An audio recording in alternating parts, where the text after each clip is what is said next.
اعوذ باللہ من الشیطان الرجیم بسم اللہ الرحمن الرحیم۔ پروگرام ہمارا دین اسلام کے ساتھ میں ہوں قاری حافظ محمد عارف جرمنی سے۔ نحمدہ ونصلی ونسلم علی رسولہ الکریم، اما بعد فاعوذ باللہ من الشیطان الرجیم بسم اللہ الرحمن الرحیم۔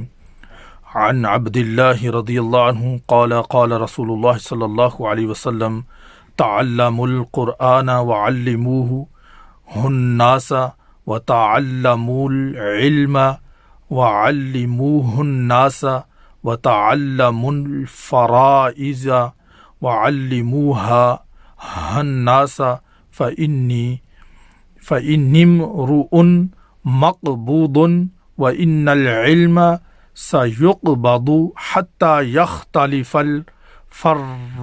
الرجلان في الفريضة لا يجدان من یخبرہما بہا۔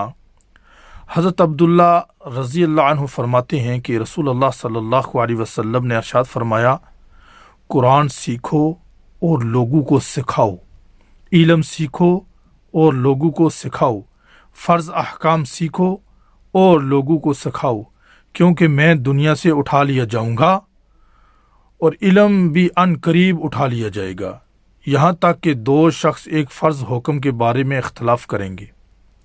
علم کے کم ہونے کی وجہ سے کوئی ایسا شخص نہیں ملے گا جو ان کو اس فرض حکم کے بارے میں صحیح بات بتا دے۔ حضرت ابو امامہ بھائلی رضی اللہ عنہ روایت کرتے ہیں کہ رسول اللہ صلی اللہ علیہ وسلم نے ارشاد فرمایا، لوگوں علم کے واپس لے جانے اور علم اٹھا لیے جانے سے پہلے علم حاصل کر لو۔ میرے بھائیو دوستو، آپ سب سے گزارش ہے کہ قرآن سیکھو، علم جتنا سیکھ سکتے ہو دینی لازمی سیکھو، قرآن بامعنی کے ساتھ پڑھو اور اس کو سیکھو، اس پر عمل کرو۔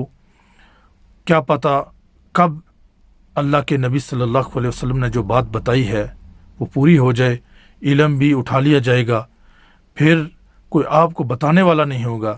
اس سے پہلے علم سیکھو، قرآن بامعنی سیکھو، ترجمے کے ساتھ سیکھو۔ کل ایسے جاہلیت آ جائے گی کہ عالم کے پاس آج عالم اتنے ہیں، کوئی قدر و قیمت نہیں ہے آپ کو۔ جب یہ عالم بھی اٹھا لیے جائیں گے، علم بھی اٹھا لیا جائے گا، جتنے بھی علماء کرام ہیں دنیا سے اٹھا لیے جائیں گے، تو پھر ایسے نفسا نفسی کا دور ہوگا۔ اس سے پہلے علم حاصل کر لو۔ اللہ تبارک و تعالی مجھے اور سب کو علم